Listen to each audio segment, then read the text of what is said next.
Good morning student.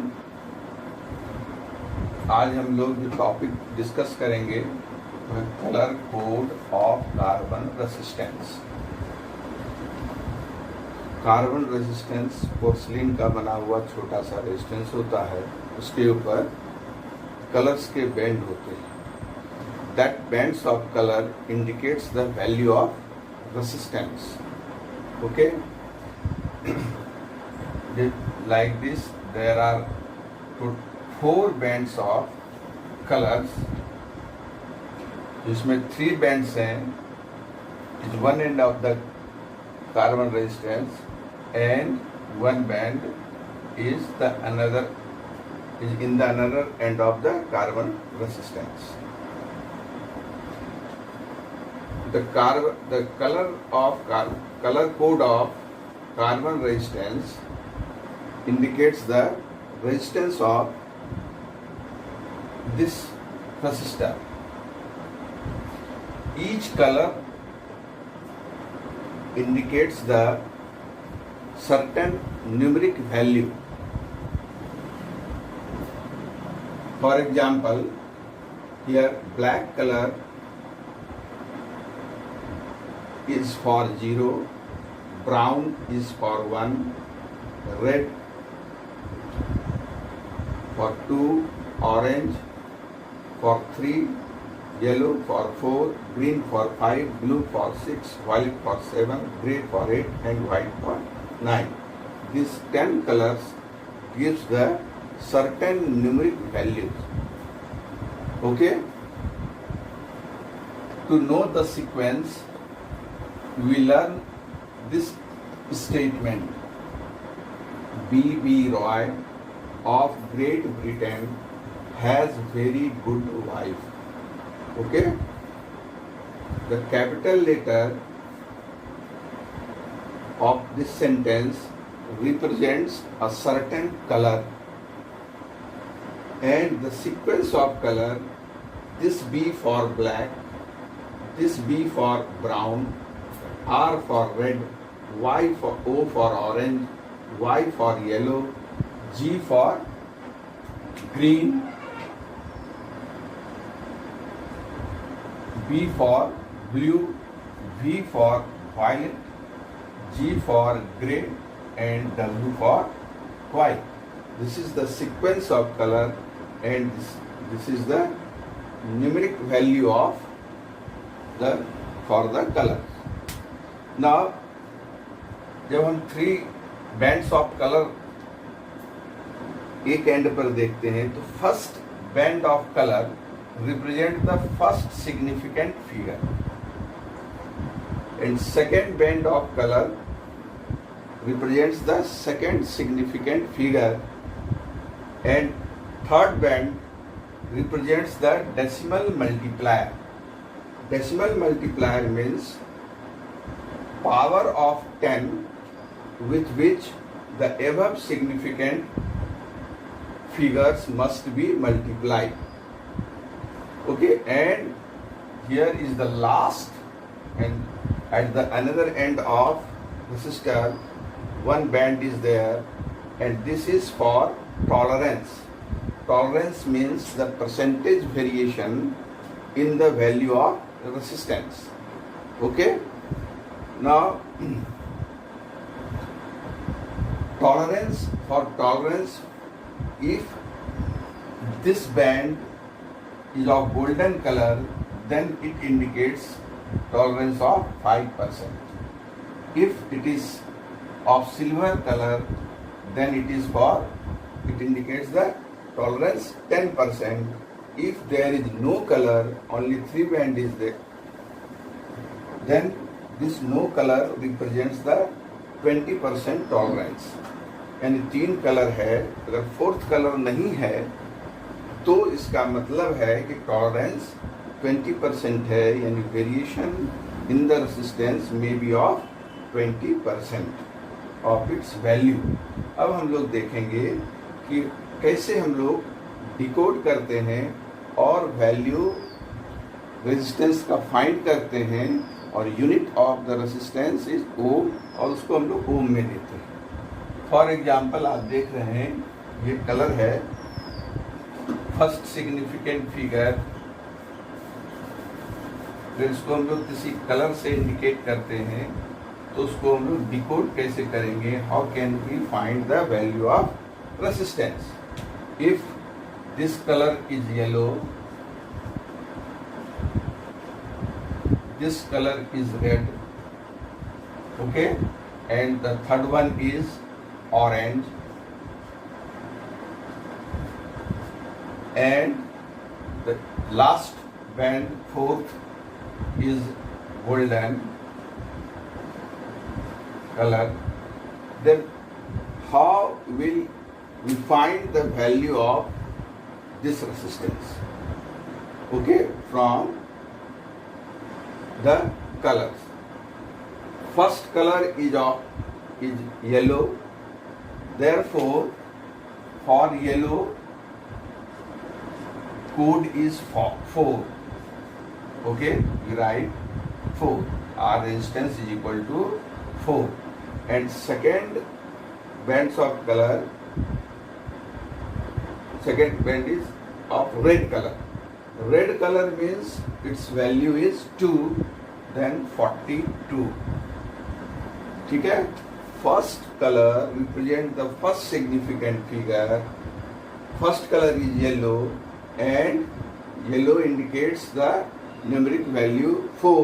Therefore, we have written here 4. And second band of color is red, and red indicates the digit 2. Therefore, we write here the second significant figure 2. This is 42. And the third color is orange, and numeric value for orange is 3. It means it is the decimal multiplier, यानी ये लिखना पड़ेगा 10 to the power. अब इस power में वो colour की numeric value रखेंगे. If this color is orange, then numeric value for orange is 3, then it is 10 to the power 3. Okay? Now the fourth color is of golden, and golden color के लिए tolerance 5%, then we write plus minus 5%. This is the resistance in ohm. Okay? समझ में आ गया? तो you can also write 42000 plus minus 5% ohm. ठीक है? Or you can write 42 plus minus 5% kilo ohm.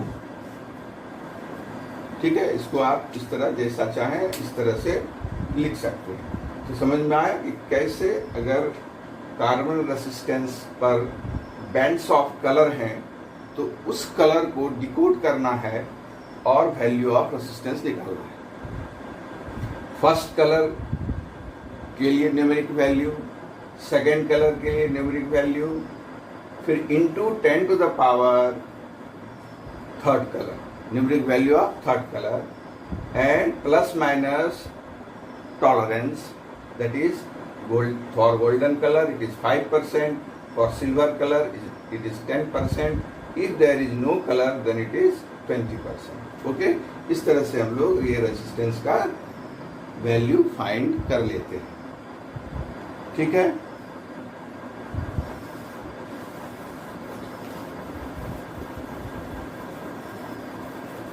और हम लोग नेक्स्ट पढ़ेंगे ड्रिफ्ट वेलोसिटी. हम लोग क्या करने जा रहे हैं? Drift velocity.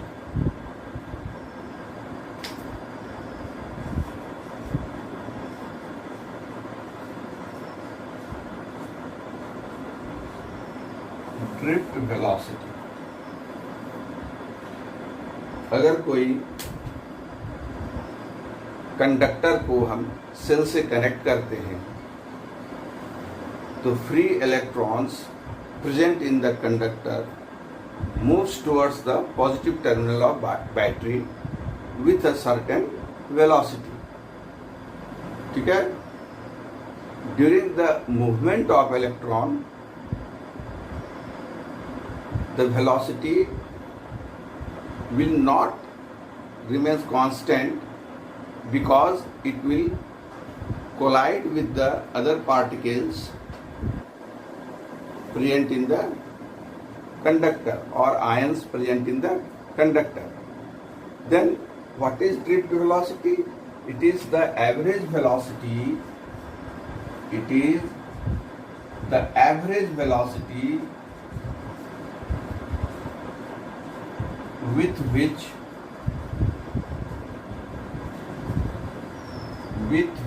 free electrons move towards the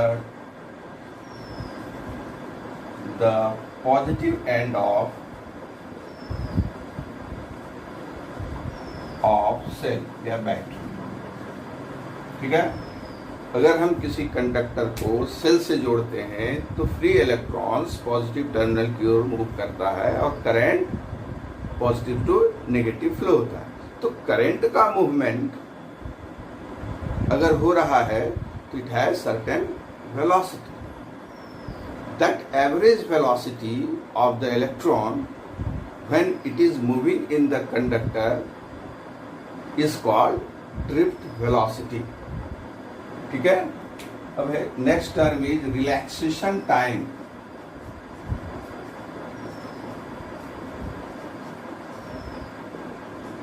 relaxation time क्या है? हमने बताया आपको कि जब फ्री इलेक्ट्रॉन्स कंडक्टर में मूव करेगा तो वो फ्रीली मूव नहीं कर सकता है, क्योंकि कंडक्टर में ऑलरेडी डिफरेंट आयंस हैं जो मूव नहीं कर रहे हैं, एटम्स हैं. तो डेफिनेटली वो इलेक्ट्रॉन जब मूव करेगा तो उस आयन से या एटम से कोलाइड करेगा, टकराएगा, फिर वो स्टार्ट होगा. तो जो ये टाइम है relaxation time, it is the average time of a electron between the two successive collision. यानी दो कॉलिजन, जब कॉलिजन के बीच में जब तक वो फ्रीली मूव करता है without collision, that time is called relaxation time. ठीक है. तो it is the average time, है ना, between the two successive collision of electrons. ठीक. तो it is the average time between two successive collision of electrons. ठीक है. ये दो टर्म आपने समझ में आया, एक रिलैक्सेशन टाइम और दूसरा ड्रिफ्ट वेलोसिटी. ठीक. अब हम लोग expression for drift velocity find करेंगे.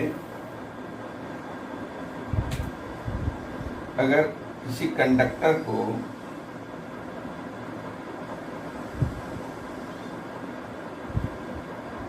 हमने इलेक्ट्रिक फील्ड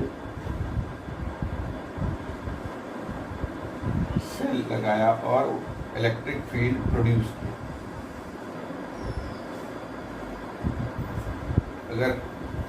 अगर हमने किसी, ये कंडक्टर है, इसमें हमने तो इलेक्ट्रॉन्स जो होंगे, free electrons present in the conductor moves with drift velocity towards the positive terminal of battery. Okay. अब हम लोग इस ड्रिफ्ट वेलोसिटी के लिए एक्सप्रेशन फाइंड करेंगे कि अगर इलेक्ट्रिक फील्ड E प्रोड्यूस किया बाय सेल ने, ठीक है, और अगर मास, तो फोर्स ऑन दिस इलेक्ट्रॉन क्या होगा? If E is the electric field,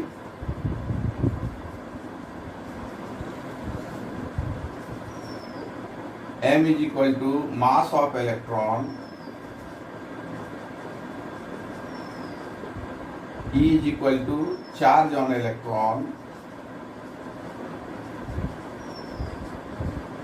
तो फोर्स कितना लगेगा? इलेक्ट्रिक फील्ड अगर E है तो force on electron F is equal to E into capital E, Q into E, charge into electric field.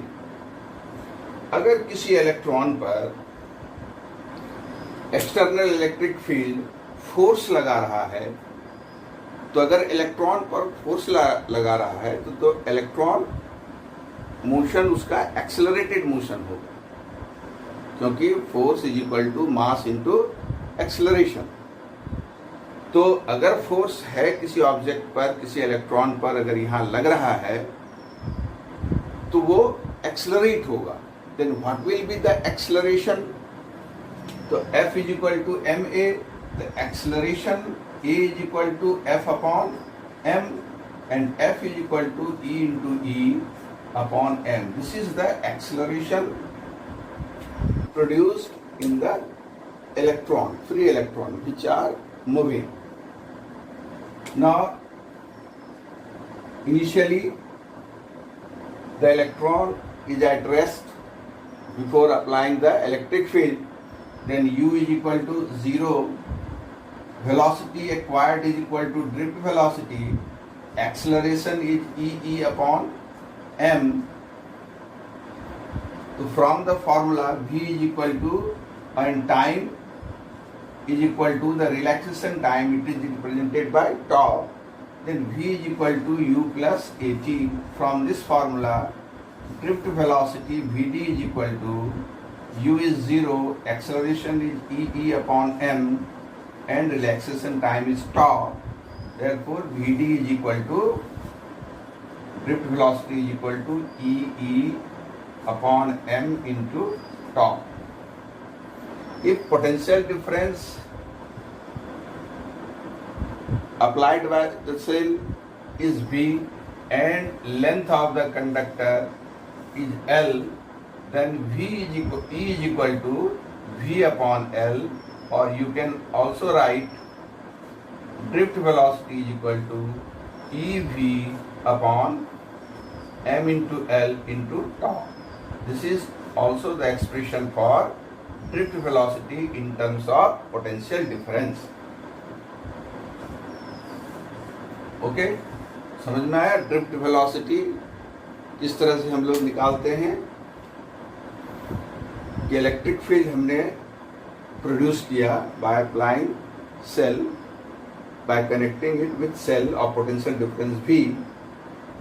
तो electric field अगर E है तो इलेक्ट्रॉन पर फोर्स लगेगा, that force is equal to charge into electric field, and due to this force charge electron is accelerated and the acceleration of electron is F upon m, and this is equal to E upon m, and from this acceleration we find the value of drift velocity, and the time will be relaxation time, and this is the time between the two successive collision। इसीलिए क्योंकि collision के बाद velocity में change होगा, फिर initiate करेगा वो, फिर एक्सेलरेट होगा वो, तो बिटवीन टू सक्सेसिव कोलिजन अगर टाइम टाउ है तो हम ड्रिफ्ट वेलोसिटी कितना एक्वायर करता है इलेक्ट्रॉन्स, हम लोग इस एक्सप्रेशन से फाइंड कर सकते हैं इन terms of electric field, and this is in terms of potential difference. Okay,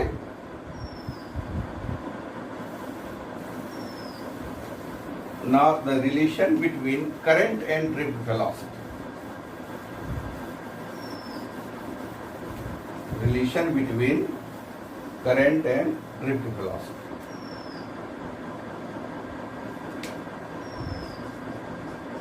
Relation between current and drift velocity.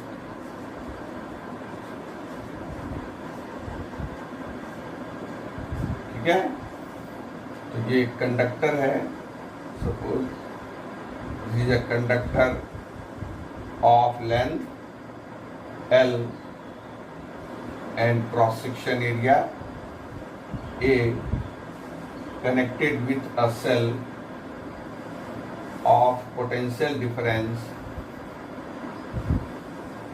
V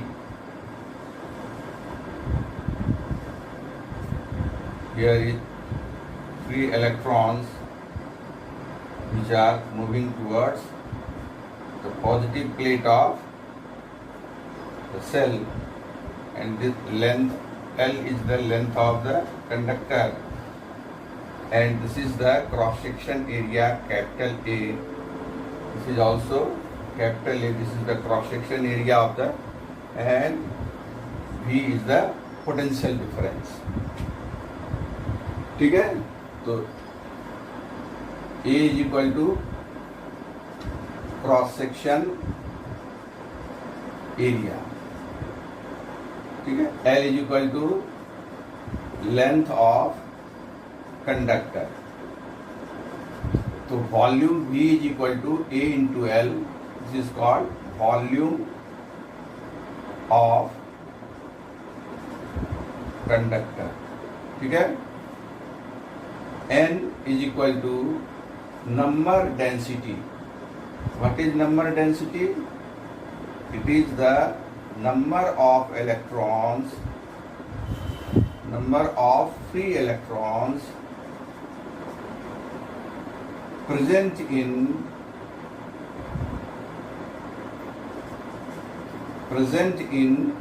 unit volume of conductor. ठीक है, ये नेचर ऑफ द कंडक्टर पर डिपेंड करता है.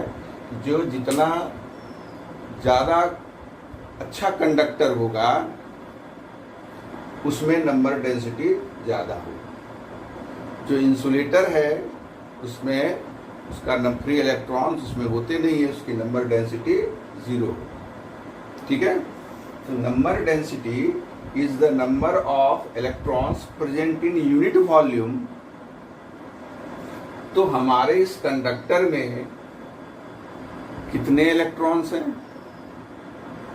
अगर यूनिट वॉल्यूम में n electrons हैं तो v वॉल्यूम में n इंटू वी. तो हम निकालेंगे number of electrons present in conductor. वो कितना हो जाएगा? n इंटू वॉल्यूम, और this is equal to NaL. ठीक है, यानी इतने इलेक्ट्रॉन्स, फ्री इलेक्ट्रॉन्स इसमें पूरे कंडक्टर में L लेंथ के कंडक्टर में प्रेजेंट है. ओके, अब हम लोग चार्ज कितना प्रेजेंट हुआ? Total charge present in conductor that are moving, यानी electron is equal to ENAL. क्योंकि अगर एक इलेक्ट्रॉन पर चार्ज अगर E है तो जितने भी इलेक्ट्रॉन हैं जो मूव कर रहे हैं, ठीक है, तो उतने चार्ज मूव होंगे. जब इसमें जितने भी चार्ज हैं एंड सभी इलेक्ट्रॉन पर चार्ज E है, तो टोटल चार्ज जो मूव करेगा वो E into number of electrons. E into number of electrons is the total charge moving. ठीक है, अब आपको देखना है यहाँ कि इसको हम लोग क्या मानेंगे? Q is equal to ENAL, equation 1. ठीक है, अब हम लोग देखें कि अगर जो इलेक्ट्रॉन राइट साइड से एंटर करेगा और इधर लेफ्ट साइड से पहुंचने के बाद ये बाहर निकलेगा, तो लेफ्ट में एंटर, राइट में एंटर करने और लेफ्ट में पहुंचने का जो टाइम है, उस टाइम में इन सभी इलेक्ट्रॉन्स इस कंडक्टर से, इस राइट सेक्शन से बाहर आ जाएंगे. बात समझ में? अगर लास्ट वाला कंडक्टर, यहाँ वाला इलेक्ट्रॉन जो इस एंड पर इलेक्ट्रॉन है, अगर वो इस एंड तक पहुंच जा रहा है तो इसका मतलब इसके पहले जितने भी इलेक्ट्रॉन है वो तो क्रॉस कर गए. तो इलेक्ट्रॉन को राइट एंड से लेफ्ट एंड पहुंचने में कितना टाइम लगता है, वो टाइम हम लोग फाइंड करें. तो time taken to reach electron from right to left end of conductor. ये टाइम t है, t is equal to distance upon speed, and this distance is L and velocity is drift velocity. So t is equal to L upon Vd. This is equation 2. Now current is equal to charge upon time.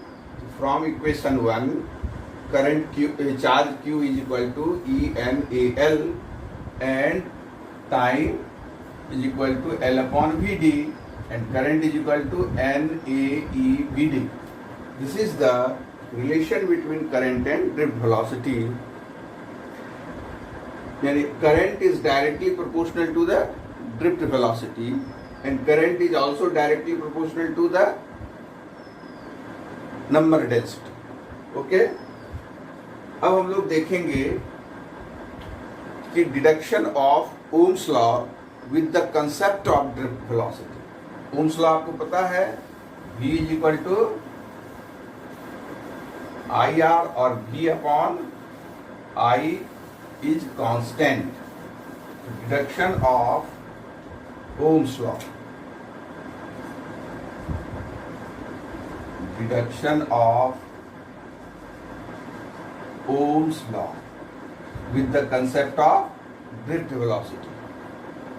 We know that drift velocity Vd is equal to EE upon m into tau. ये हम लोग जानते हैं. अभी अभी हम लोगों ने ड्रिफ्ट वेलोसिटी के लिए एक्सप्रेशन निकाला in terms of electric field, and E is equal to V upon L.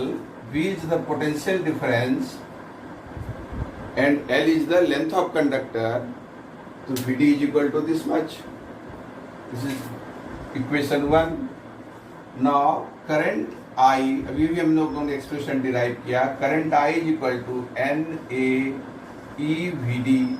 where E is the charge on electron, A is the cross section area, N is the number density. Now putting the value of Vd from equation 1, I is equal to NAE, Vd की जगह E capital V, this is the potential difference, tau upon ml, और I is equal to N E square tau upon m into V N A upon L. Okay? N E square tau upon m V L, V A upon L. अब V upon I from this relation,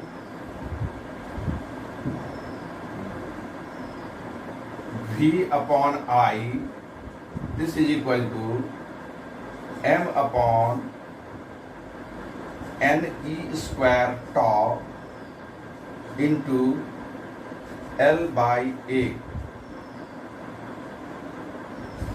This is the expression for V upon I. अब in RHS, the quantity mass of m for mass of the electron, which is constant, and for number density for a given material of conductor, n is constant, is the charge on electron, which is constant. Tau is the relaxation time. It depends upon the temperature. If temperature remains same, then tau is also constant. L is the length of conductor. For a given conductor, L is constant, and A is also constant for a given conductor. Then all these factors in the RHS of this equation is constant. ठीक है? इसका मतलब V upon I is constant, and this constant according to Ohm's law called resistance R. Okay, if we plot the graph between V and I, then it will be, the nature of the graph will be straight line. Okay, now R, what is the value of R? The R is equal to M upon NE square tau into L upon A. This is the value for resistance. ठीक है, but we know that R is equal to rho L by A, where rho is the specific resistance or resistivity of the material of the wire. So comparing this equation 1, 2 and 3, what will be the value of rho? Rho is equal to M upon NE square tau. ये expression रो के लिए हुआ, ठीक है. For a given material N is constant and other factors are always constant. Therefore, rho is constant and depends upon N, number density. जैसे copper wire है, number density constant है, तो जितने भी कॉपर की वायर होंगे, लॉन्ग वायर हो, thick wire हो, सबका ये नंबर डेंसिटी सेम रहेगा. एल्युमिनियम वायर की नंबर डेंसिटी कॉपर से डिफरेंट होगा, लेकिन सभी तरह के एल्युमिनियम वायर की नंबर डेंसिटी सेम होगा. तो resistivity only depends upon number density. Rest of the factors is constant. Mass of the electron, charge on the electron, reaction time ये constant है, इसीलिए rho is constant and this is equal to M upon NE square tau. Question जो इसमें आता है वो current और drift velocity के बीच रिलेशन स्टैब्लिश करना है. दूसरा आता है कि expression, derive expression for resistance, ठीक है, यूजिंग ओम्स लॉ, या verify Ohm's law on the basis of on drift velocity. This is the here Ohm's law is verified, क्योंकि V upon I is constant, therefore Ohm's law is verified. अगर question में resistance के लिए expression drive करना है तो this much, अगर resistivity के लिए ड्राइव करना है तो ये, ठीक है. अब नेक्स्ट क्लास में हम लोग पढ़ेंगे temperature dependence of resistance. Okay, thank you.